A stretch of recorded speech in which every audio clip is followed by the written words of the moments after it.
வரம் தரும் வாழ்வை மாற்றும் நன்றிகள்.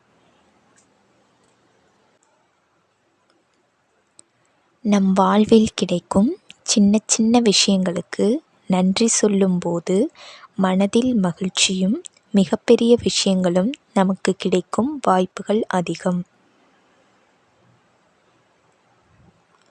நாம் நன்றியுள்ள மனிதர்களாகும்போது உலகிலுள்ள அனைவராலும் நாம் விரும்பப்படுவோம், மரியாதையாக நடத்தப்படுவோம்.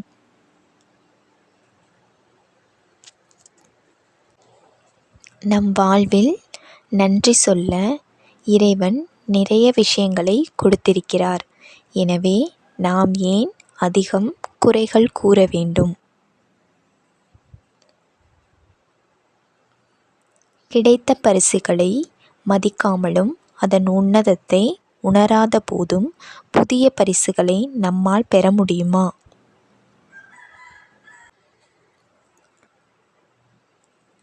இந்த உயிரையும் உடலையும் பெற முடியாமல் இன்னும் ஜீவன்கள் காத்து கொண்டிருக்கின்றன.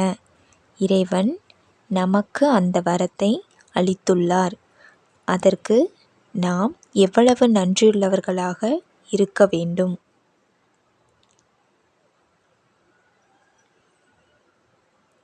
இன்றும் நமக்கு உதவி செய்யும் நபர்களை எல்லா சூழ்நிலைகளிலும் இறைவன் அனுப்புகிறார். அதற்கு எவ்வாறு நன்றி சொல்வது? இந்த வீடியோ பயனுள்ளதாக இருந்தால் லைக் செய்யவும்.